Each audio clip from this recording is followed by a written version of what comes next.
Hi guys! So for today's video ay samahan nyo kung pasyalan ang White Beach, Puerto Galera. Ano na nga bang mga bago dito at ano-ano yung mga exciting activities na pwedeng gawin dito?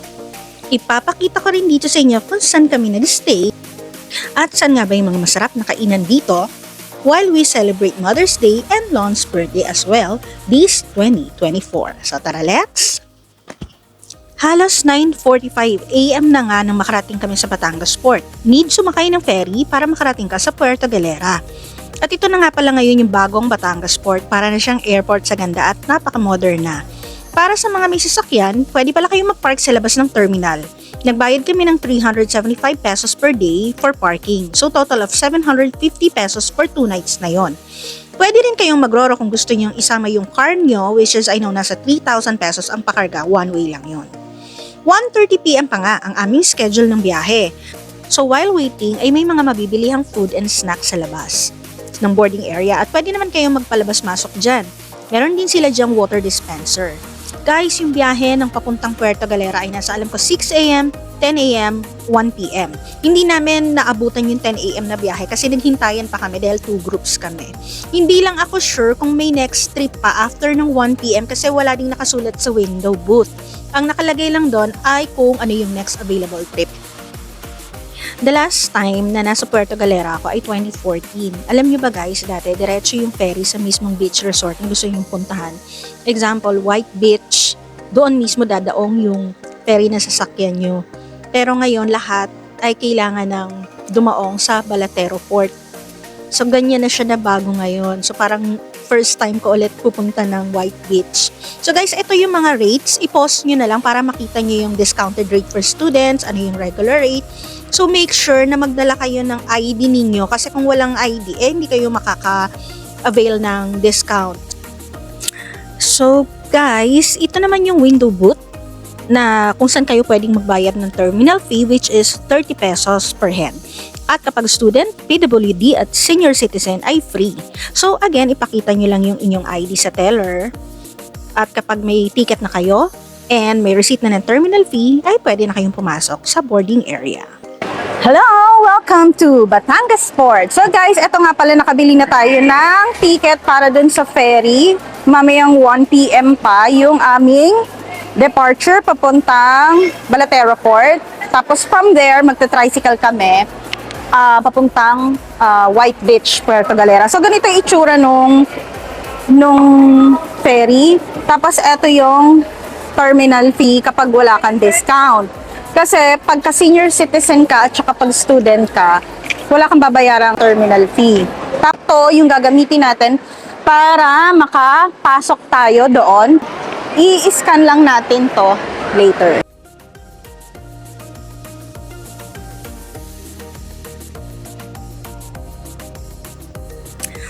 So ito na nga guys, pasakay na kami. Fast track nga pala tong sinakyan naming ferry. Aircon siya, tapos meron din siyang mga seats sa basement.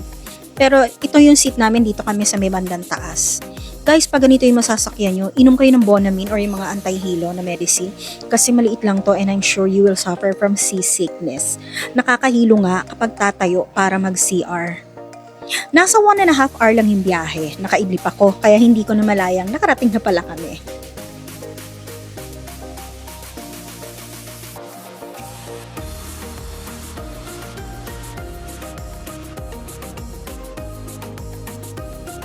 So guys, ito na yung tinatawag nilang Balatero Port. Dito pala guys, pwede kayo mag-request ng wheelchair. Meron kayong mga kasamang senior citizen na need nito. Kagaya niyan, si Papa kasi talagang hirap na siya maglakad. So from here kasi, lalakad pa kami palabas. So medyo malayo-layo pa ng konti. May lakaran talaga mangyayari. So, ayan, pwede kayo mag-request. Guys, tignan nyo, ganyan yung itsura nung sinakyan naming ferry. Maliit lang talaga siya. Tapos guys, ayun, bago kayo makalabas, need nyo rin magbayad ng environmental fee which is 120 pesos at may discount ulit among students and senior citizen. At hindi ko na rin alam kung magkano yung na-discount kasi exhausted na ako niyan. Isa pa, need mo siyang isulat sa isang papel gaya ng kung ilan yung senior citizen, ilan yung mga regular at student. Saka pa lang yung i-compute kung magkano lahat yung babayaran mo. So, going to White Beach, I need natin sumakay ng trike. 200 pesos isang tricycle, kasya 4. At nasa 8 to 10 minutes din yung layo niya from Balatero Port. At eto na nga guys, dito kami nag-book sa Damangyan Grand Hotel. Bale, 5 rooms yung nabook namin dyan kasi nga madami kami.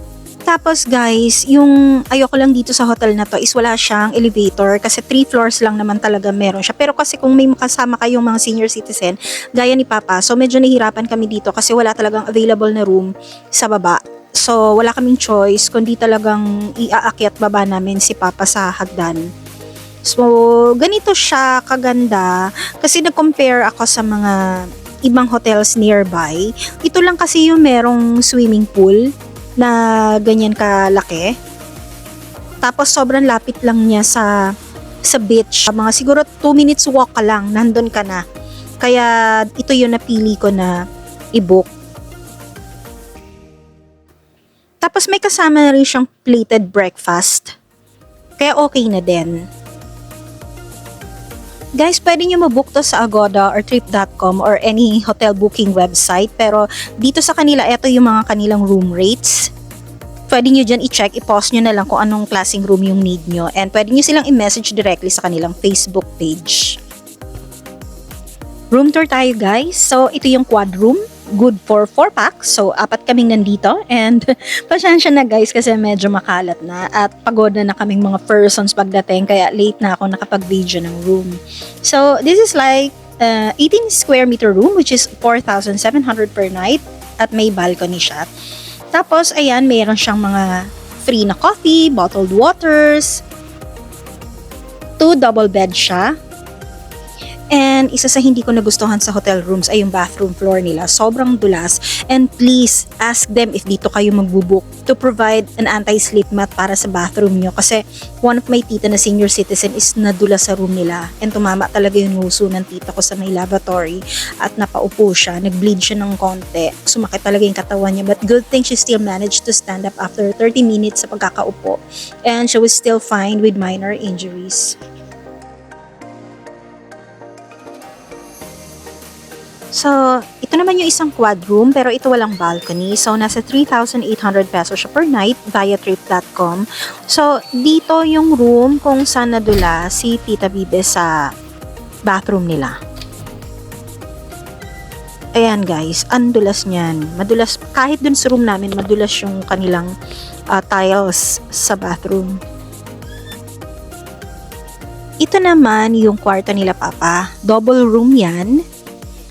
Which cost 2,564 per night and merong window. Good thing na lang naalalayan siya ni Kuya Rick so hindi siya nadudula sa banyo and hindi kasi siya naligo, no? Kasi pag naligo ka at nalagyan na ng sabon yung tiles, actually doon siya dumudulas eh. So ito naman yung biggest room na book namin. This is like 7,000 per night.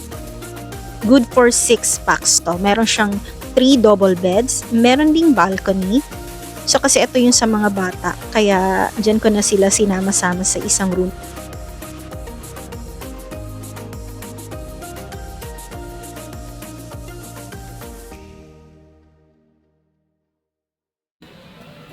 So okay guys, punta naman tayo sa beachfront. Pakita ko sa inyo kung gaano lang kalapit yung beach dito sa tinutuluyan naming hotel. Ito yung Casa Marco na hotel. Isa rin to sa magandang hotel dito sa may White Beach. Kaso wala siyang pool eh. Tapos dyan makikita nyo may mga convenience store na maliliit. Tapos meron na ring mga merchandise na binibenta na kagaya niyan. Parang sa Boracay. Yan. So dadaan tayo dito sa alley. Sa dulo niyan, ayan na. Yan na yung beach.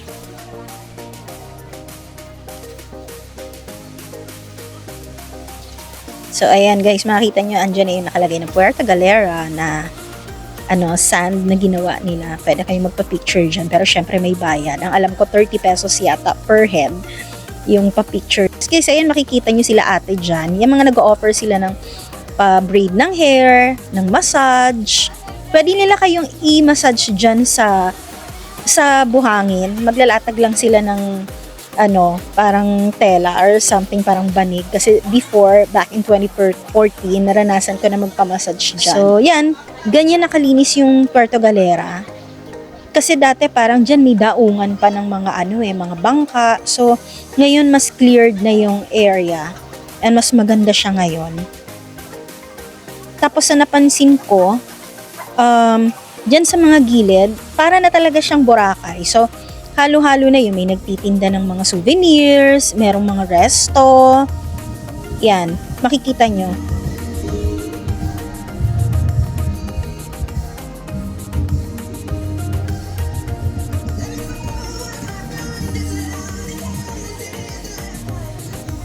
Banda dun sa dulo, meron pinakamura is yung chooks to go. Mga pang budget meal talaga. Kung matyaga kayo maghanap dyan, meron kayong makikitang swak sa budget ninyo. Ayan pa guys, massage and hair braiding station. Nagkalat sila dyan.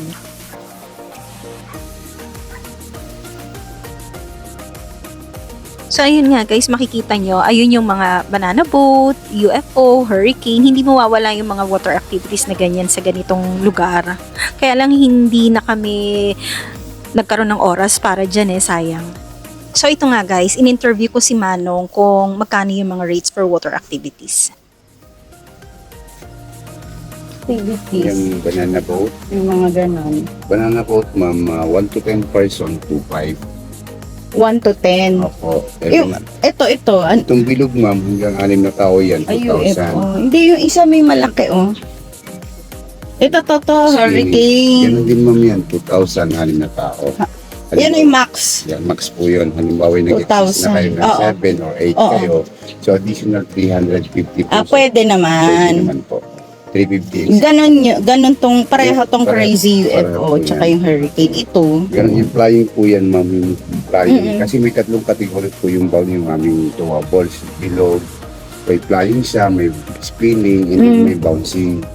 Oo. Yan. Yun po ay hanggang maximum po yung 6. Tapos pag nag-exist ng apo, 300. 350 po. 350. Ito ganun din. Ganun din po yun. Pare-pareho. Yes. Yung para sailing nyo, magkano? Para sailing, ma'am, 3,000, 2 tao po yun. 15 minutes po yung tagal na sa taas. Tapos yung jet ski, ma'am, kalahating oras, 3,000 din. Pwede mag-play na yung 4 na tao. Okay. Ito, ayos to, no? Flyboard, ma'am, Ironman, Ayun. 4,000 ma'am yan, 20 minutes na kailangan. Isang tao lang. Isang tao. Hindi pwede papalit-palit. Hindi mo pwede papalit-palit. Yung for one lang. Okay. Pwede Sige. naman mag-dairy kayo doon, ganun din yung price. Oo. Kami mama sa tour guide, mayroon na kami 3% commission sa kanila nakukuha. Sayang, mayroon po ng price list talaga. Pwede Saan yung doon? Sa opo. dulo? Picturean nyo lang number ko, ma'am, in case lang po. Patatanong ko muna sa mga kasama ko at alam ko yung idea kung magkano. Yes. Para So guys, ayan, pinost ko yung contact number and name ni Kuya para just in case gusto niyo mag-water activities at mapunta kayo ng Puerto Galera, White Beach, pwede niyo siyang kontakin para support naman natin siya. So, narinig niyo naman, 'di ba? Meron talaga dyan na water activities doon sa dulo, hindi ko na napuntahan. Pero sa kanila kasi meron silang porsyento. Kaya kung meron naman at nakakaluwag-luwag kayo, pwede natin silang isupport kasi yun na lang yung pwede nilang kitain kahit papaano, 'di ba? At same price lang naman din daw. But unfortunately guys, yun nga, dahil kulang yung oras namin, hindi na rin kami nakapag-water activities. At May 12 nga nito, 2024, nag-celebrate kami ng Mother's Day. Dito na lang sa Chooks to Go kami kumain. After ng dinner ay naglakad-lakad nga kami dito sa beachfront. After nyan ay naghanap din kami ng bar para minsan ay makagimik-gimik naman, makapag-chill-chill. Ayan, at in-order namin ng Mindoro Sling. At yan ang pinakasikat na cocktail dito sa White Beach, Puerto Galera.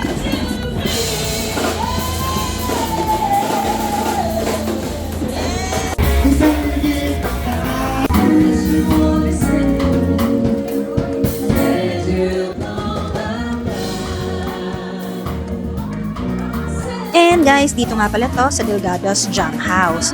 Beachfront lang din to and ang gagaling ng mga singers nila dyan. Ang ganda rin ng mga music nila at ang sasarap ng food. Meron din pala sila dyang bilyaran. So guys, abangan nyo yung part 2 ng aking Puerto Galera vlog dahil dun i-feature ka naman yung ibang mga activities namin during our last day of our stay here in Puerto Galera. And that's it for today's video. Thanks for watching. Bye!